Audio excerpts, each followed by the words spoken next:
श्रीमान प्रदीप सिंह जाडेजा, श्रीमान कमल भाई त्रिवेदी,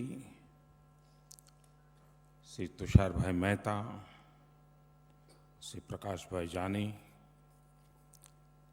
उपस्थित मुरवीसिंह ठक्कर साहेब, सौ आदरणीय हाईकोर्टना मान्य न्यायमूर्तिश्रीओ અને સૌ સાથી મિત્રો, સૌ પહેલાં તો આ કાર્યક્રમની કલ્પના માટે અને આયોજન માટે સંબંધિત સૌને હું અંતઃકરણપૂર્વક અભિનંદન આપું છું.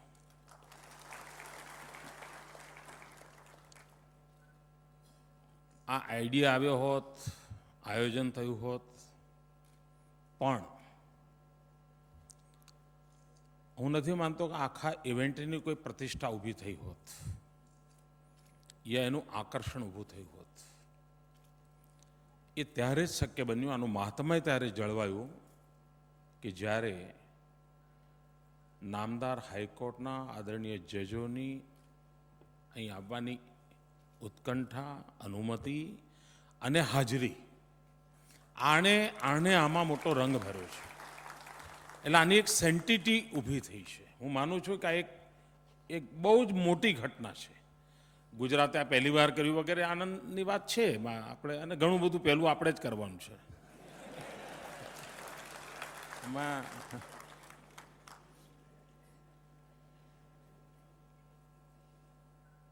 અને એટલા માટે હું મારા આનંદની અભિવ્યક્તિ આ પ્રસંગે કરવા માગું છું.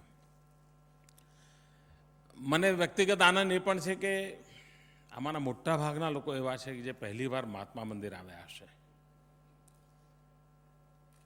અને એ બહાને મેં અમારા મિત્રોને કહ્યું છે કે મહાત્મા મંદિર જોવા માટે પણ એક ગાઈડેડ ટૂર કરવી પડે એવું હોય છે, તો કોઈ વ્યવસ્થા કરશે. અહીં નીચે ટેકનોલોજીનો ભરપૂર ઉપયોગ કરીને મહાત્મા ગાંધીના જીવન પર એક પ્રદર્શની તૈયાર કરી છે. આપ જરૂર જોજો અને સમય મળે પરિવારને અને ખાસ કરીને બાળકોને પણ લઈને આવજો. જરૂર ગાંધીને સમજવા માટે થઈને ખૂબ ઉપયોગી એક વ્યવસ્થા અહીંયા વિકસાવેલી છે. અનેક બાબતો એવી હોય છે કે જે છાપામાં બહુ ઓછી આવતી હોય છે અને ઘણીવાર નથી આવતી હોતી, અને એના કારણે આ વર્ગ એવો છે કે જેની પાસે બહુ જલ્દી પહોંચતી જ નથી. આ મહાત્મા મંદિરની એક વિશેષતા એ છે કે એમાં ગુજરાતના દરેક ગામમાંથી માટી અને ગામનું પવિત્ર જળ, હિન્દુસ્તાનના દરેક રાજ્યની માટી અને ત્યાંનું પવિત્ર જળ, અને વિશ્વના જે દેશોમાં હિન્દુસ્તાની સમાજ રહે છે એમના દ્વારા ત્યાંની માટી અને ત્યાંનું જળ એ બધાને આના પાયામાં પધરાવ્યા પછી એની એક સેન્ટિટી ઊભી કરીને આ મંદિર બનાવવાનો પ્રયાસ કર્યો.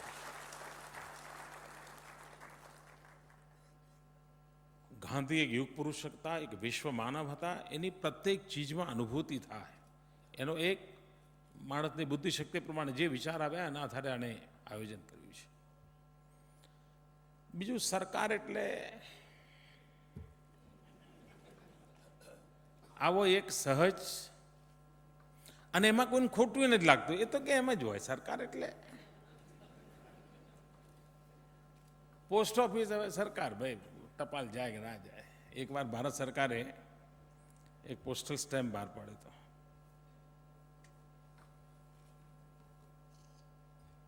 શ્રી કૃષ્ણ અર્જુનના રથને લઈને જાય છે એવું પોસ્ટલ સ્ટેમ્પ હતો.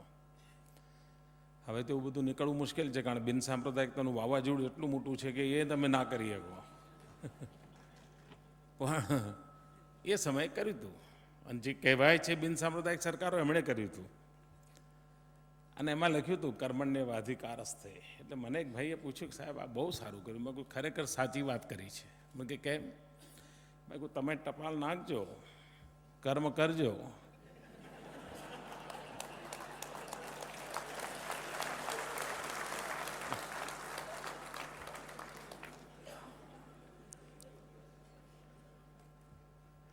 વકીલો કે આગળનું કહેવાનું ના હોય.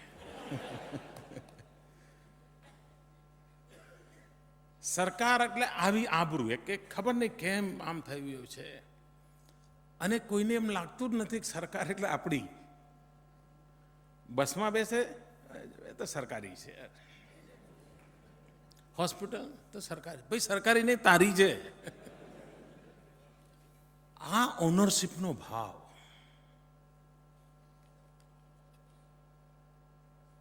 એને કોઈ પણ સ્વરૂપમાં આઝાદી પછી જેટલા પ્રમાણમાં તીવ્રતાથી પ્રગટ કરવો જોઈતો હતો એમાં ક્યાંક ને ક્યાંક ઉણપ રહી છે, અને પરિણામે એક મોટી ખાઈ થઈ ગઈ છે. અને કદાચ લોકતંત્ર માટે મોટામાં મોટું કોઈ સંકટ હોય તો લોકોએ બનાવેલી વ્યવસ્થા માટે જ લોકોને અવિશ્વાસ હોય એ છે.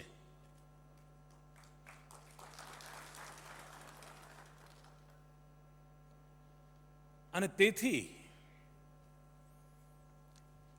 એમાં પુનઃ વિશ્વાસ પ્રસ્થાપિત કરવા માટેના જે અનેક મહત્વના એકમો છે તેમાંનું એક મહત્વનું એકમ છે ન્યાય.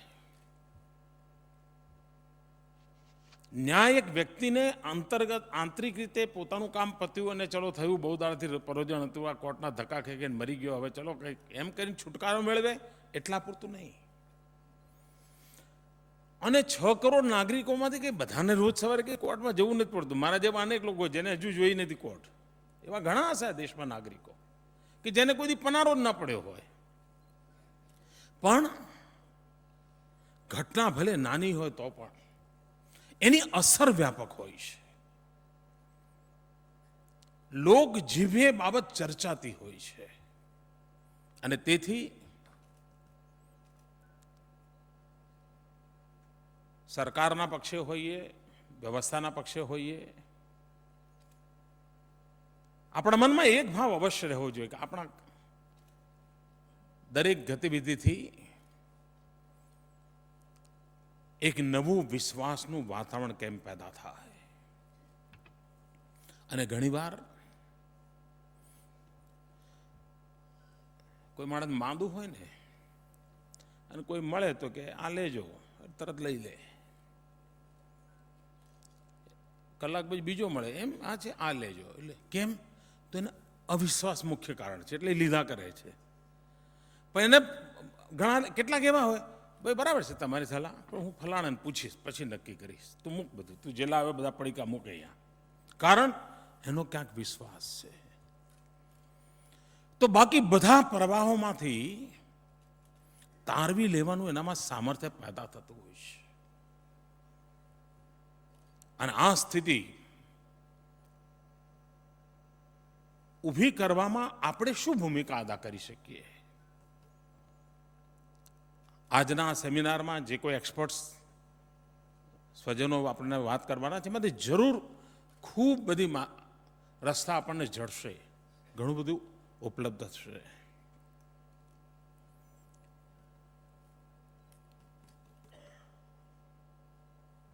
મને એક વિચાર અહીંયા બેઠો હતો ત્યારે આવ્યો કે જેમાં આ એક પ્રયાસ છે, એમ બીજી એક મથામણ એ છે કે સરકારનો ડિપાર્ટમેન્ટ જે મેઇન લિટિગન્ટ હોય છે, પબ્લિક પ્રોસિક્યુટર, આ બંને વચ્ચે પણ મને લાગે છે મોટી ખાઈ હશે.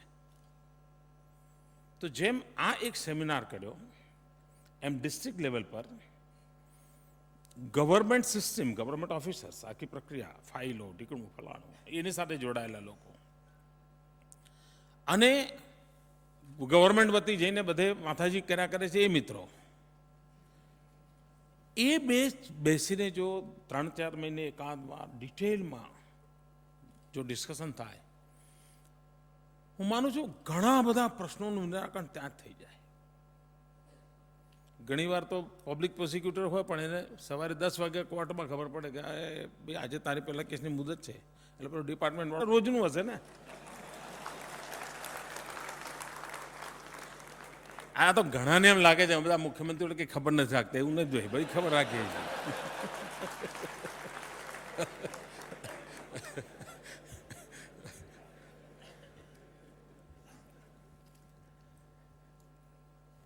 એટલે મિત્રો આ એક મુદ્દો. બીજી બાબત,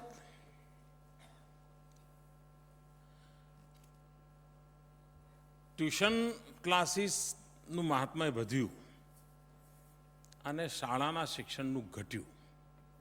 કારણ, જે શિક્ષક શાળામાં ઉત્તમ શિક્ષક હતો એને જ થયું કે જો બધું અહીં વાપરીશ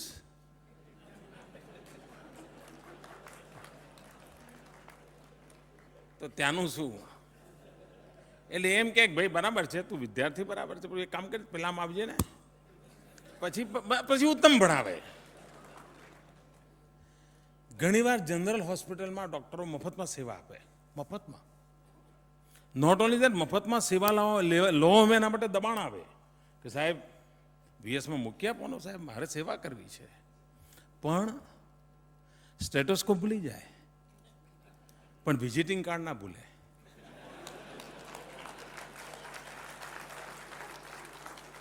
સાહેબ પેશન્ટને આપે જ, કેમ અહીં બધું બરાબર છે પણ ત્યાં સાંજે આવજો ને, પછી આપણને ખબર પડે આ સેવા શું હતી. તો સાહેબ આપણે અહીં પતે તો પછી મારે ત્યાં આવશે, એ વાતાવરણ ક્યાંય પનપવા ન દેવું જોઈએ. વિશ્વાસ પેદા કરવો જોઈએ. યસ, આ વ્યવસ્થા છે, આ વ્યવસ્થામાંથી, આ જ પ્રોસેસમાંથી મને પરિણામ મળવાનું છે. આ ભરોસો પેદા કરવાની આવશ્યકતા છે. બીજો એક મને વિષય વિચારવામાં આવે છે કે જેમ આ એક સેમિનાર કર્યો એમ આ મિત્રો પ્લસ એમનો એક +1 સ્ટાફર જે સાથે એમની મદદમાં રહેતા હોય અને જે ટેકનો સેવી હોય, એક જોઈન્ટ ટેકનોલોજી અંગેનો 1 ડે 2 ડે સેમિનાર કરવો જોઈએ, વર્કશોપ કરવો જોઈએ. અને આજે લીગલ ફિલ્ડમાં કેટલા પ્રકારે આઈસીટીનો ઉપયોગ થઈ શકે એમ છે. આપણી જાતને સ્ટ્રેન્થન કરવા માટે કેટલી બધી સુવિધાઓ છે. નોટ ઓનલી ધેટ, ઘણીવાર આપણે કોઈ એક સરકારે બી, આજે મારો એગ્રીકલ્ચરનો એક મુદ્દો છે, જયંતભાઈ સાહેબને ત્યાં છે ને પગ ધ્રુજે છે અને મને મારો પેલો ભાઈ મળ્યો નથી, બ્રીફિંગ મને મળ્યું નથી, સરકારી અધિકારી આવ્યા નથી. મિત્રો, તમારા સ્ટાફમાં એટલો દમ હોવો જોઈએ કે વેબસાઇટ પર બધું જ અવેલેબલ હોય છે, ફટાફટ બધી ચીજો કાઢીને પોતાની જાતે ઇક્વિપ કરીને, યસ આ મારી પાસે મિશન મોડ છે, મારી જવાબદારી છે, કદાચ નહીં આવ્યો હોય સરકારી માણસ, આઈલ ફૂલફિલ. ત્યાં તમને ટેકનોલોજી બહુ જ મદદ કરી શકે. એટલે માત્ર લીગલ ફિલ્ડની માહિતી માટેનો ખજાનો ખોદવા માટે ટેકનોલોજી એટલું જ નહીં, પણ તમે સરાઉન્ડિંગ જે ફિલ્ડ સાથે જોડાયેલા છો એની કમ્પેરેટિવ ડિટેલ તમને જોઈતી હોય, માની લો કે તમને ગુજરાતનો એક કેસ લડો છો, એવી જ બાબત ક્યાંક મધ્યપ્રદેશમાં બની છે, તો તમે ઓનલાઈન સર્ચ કરીને આ બધી ચીજો ભેગી કરી શકો છો. આ બધું ઉપલબ્ધ છે. બહુ ઓછી ઘટનાઓ છે જ્યાં બધું ઉપલબ્ધ નથી, રેફરન્સ મટીરિયલ. આ ત્યારે શક્ય બનશે કે આપણે પોતે થઈને આના સામર્થ્યને પહેલાં એકવાર સ્વીકારવું પડે, આના વિરાટના દર્શન કરવા પડે. અને સાહેબ, જે કૃષ્ણના જમાનાથી આ ચાલ્યું આવે છે, તમે વિરાટના દર્શન ના કરાવો ત્યાં સુધી દુનિયા સમજે જ નહીં.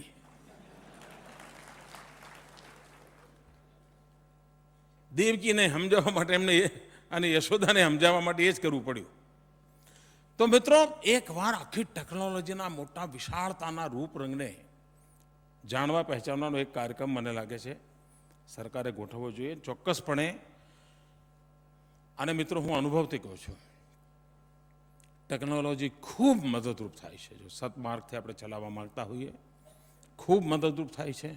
ઇવન તમારા આખી સિસ્ટમમાં તમે જેટલી ટેકનોલોજી લાવો, માનો કે તમારા ગવર્મેન્ટ ઓફિસર સાથે સંબંધિત આવે છે કે ભાઈ બુધવારે કેસ છે, તો સોમવારે ટેકનોલોજીથી જ ફટાફટ દિવસમાં 3 મેસેજ કેમ ના જાય, સાવ સુધી પેલાનો જવાબ ના આવે ત્યાં સુધી SMS ગયા કરતા હોય. ટેકનોલોજી કામ કર્યા કરે. પેલા કહો, હા ભાઈ મને વકીલને ત્યાંથી મેસેજ હતો ને આ કેસમાં મારે બ્રીફિંગ કરવા જવાનું છે, તરત જ પહોંચશે. મને એક લાગે છે કે આખી આ વ્યવસ્થામાં આપણે ટેકનોલોજીને કેવી રીતે જોડી શકીએ એનો એક વિચાર કરવો જોઈએ.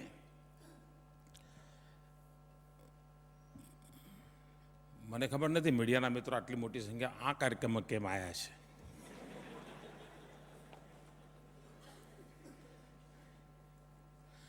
ઘણી વાર તો આપણને કાર્યક્રમમાં જ બીજા દર છાપું વાંચે ત્યારે ખબર પડે છે આવું હતું, આવું બધું હોય છે.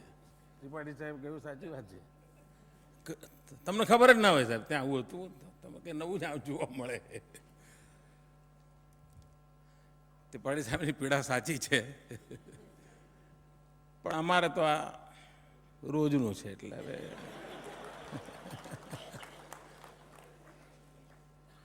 એમના વિના અમને નથી ચાલવાનું, અમારા વિના એમને નથી ચાલવાનું.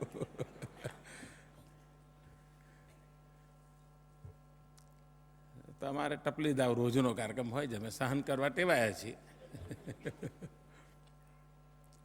પણ સારી નિશાની આ છે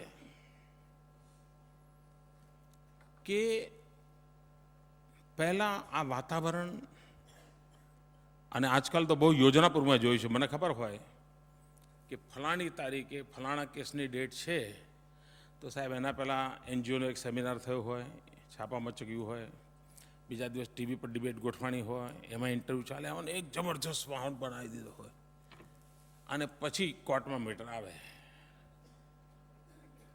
આપણે જાણીએ છીએ શું થાય. તો આ એક આખું મોટું આખું ષડયંત્ર મોટું ચાલી રહ્યું છે. એનું આ જ કામ છે રોજબરોજનું. પણ હવે એની અસર ઘટતી જાય છે. એનું કારણ એ છે કે પહેલાં ઇન્ફોર્મેશન ચેનલ ખૂબ ઓછી હતી. આજે એટલા બધા પ્રમાણમાં તમને માહિતીના સ્ત્રોત છે, માહિતી તમારા આંગળીના ટેરવે છે. તમે નક્કી કરો કે ભાઈ મારે ઘેર બેઠા આમાં પક્ષ વિપક્ષ શું છે જાણવો છે, આપ શોધી શકશો, ક્યારેય કોઈ પ્રોબ્લેમ નહીં થાય મિત્રો. એટલું બધું ઉપલબ્ધ છે. અને એ જેટલી ટેવ આપણે પાડીએ તો સરકારનું બ્રીફિંગ ગમે તેટલું સરસ હોય તો પણ સાચું કરવા માટે થઈને તમને ચોક્કસપણે મિત્રો માહિતી મળી રહે મારો વિશ્વાસ છે. પણ આપણને એની ટેવ પડવી પડે, આ બધી બાબતોની ટેવ પાડવી પડે. અને ત્રીજી વસ્તુ છે મિત્રો, જેટલું હું સમજું છું, કારણ કે મને આ પ્રોફેશનની બહુ લાંબી ખબર નથી, મને લાગે છે કે જ્યુડિશરી હોય કે આ ભાગ હોય કે ભાઈ સરકાર હોય, આપણે બધા એક વ્યવસ્થાના ભાગ છીએ. અને વ્યવસ્થા સમાજનું કંઈક સારું કરવા માટે છે. મારા ભાગનું કામ હું કરીશ, જજીર સાહેબના ભાગનું કામ એ કરશે, તમારા ભાગનું કામ તમે કરશો, પણ અલ્ટિમેટ હેતુ છે સમાજનું કંઈક ઉત્તમ થાય. એના માટે બધાની આપણી મથામણ છે. પણ એના માટે એ ઉત્તમ તરફના માર્ગ બાબતમાં આપણી ભૂમિકા કેવી છે.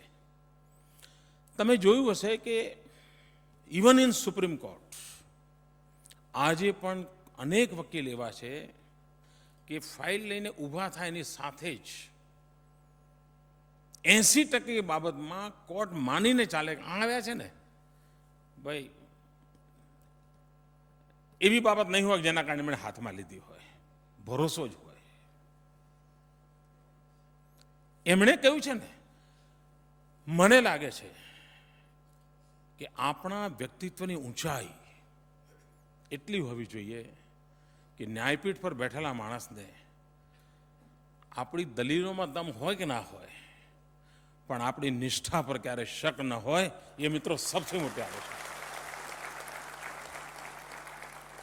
અને એ બાબત ન્યાયમૂર્તિને ન્યાય કરવામાં મદદરૂપ થાય છે. જો આપણા વ્યક્તિત્વની અંદર જ પ્રોબ્લેમ હશે ને પછી આપણે જઈએ તો વકીલ દલીલો કરીએ, લો પોઈન્ટ લાવીએ ને પછી આજકાલ તો બીજા ભાષણો પણ થતા હોય છે. અમારે ત્યાં એક્ટનો ડિબેટ થતી હોય તો તમે સાંભળવા બહુ ઇન્ટરેસ્ટિંગ હોય છે. ધારાસભા ધારા ગળવા માટે હોય છે, પરંતુ ધારાની કલમ પર કોઈ ડિબેટ જ ના થાય. મોદી સાહેબ આ કર્યું હતું, મોદી સાહેબ ત્યાં ગયા હતા, મોદી સાહેબ ફલાણું કર્યું, એના ઉપર અમે સાંભળીએ છીએ. લોકશાહીની વ્યવસ્થા છે. અને એટલે મને લાગે છે કે મિત્રો વ્યક્તિગત રીતે આપણે કોર્ટને પૂરક બને એવું આખું આપણું આચાર વિચારનું વાતાવરણ ઊભું કરવું જ જોઈએ.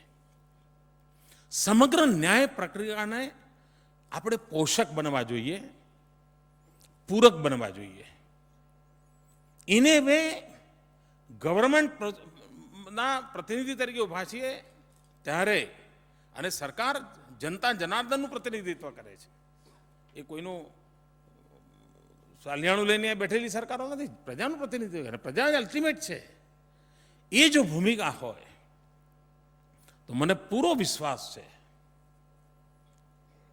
કે સમગ્ર વાતાવરણ એમાં પ્રજાનો વિશ્વાસ પણ પેદા થશે, ન્યાયની પ્રક્રિયા તેજ થશે. અને મેં એવા ઘણા વકીલો જોયા છે કે જે અસીલને કહેતા હોય બધું બરાબર છે, પણ તું શું કરવા રૂપિયા બગાડે છે, આમાં નથી કંઈ નીકળવાનું. એનો વકરો નહીં. કેટલાય ડૉક્ટરો હોય છે કહેતા હોય ભાઈ તમે નકામું ઓપરેશન કરાવો છો, આમ ઓપરેશન કરાવો તો વકરો થાય. ભાઈ નથી કરાવો સાહેબ, જરૂર નથી, તમે તમારું પતી જશે, તમે બે દાડા રાહ જુઓ.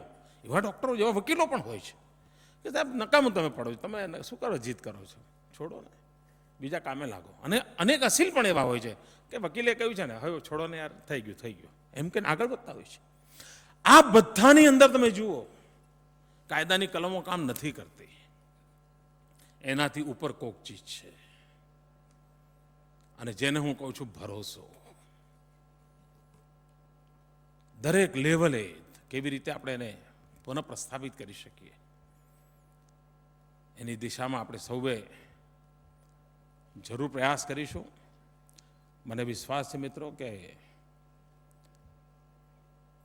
આ સેમિનાર ચોક્કસપણે એક પ્રકાશ પાથરનારો અવસર બની રહેશે, અને જે લાંબા ગાળા સુધી આપણને બધાને લાભ કરશે. આપણી એક નવી જવાબદારીની આપણને અનુભૂતિ થશે. મારી આપ સૌને ખૂબ ખૂબ શુભકામનાઓ છે. વિશેષ રૂપે આદરણીય ન્યાયમૂર્તિશ્રીઓને આખા કાર્યક્રમને પ્રાણવાન બનાવવા માટે, પ્રેરક બનાવવા માટે આપની હાજરી ખૂબ નોંધનીય છે. હું આવકારું છું. ખૂબ ખૂબ ધન્યવાદ. ખૂબ ખૂબ આભાર માનનીય મુખ્યમંત્રી શ્રી આપનો. ખૂબ જ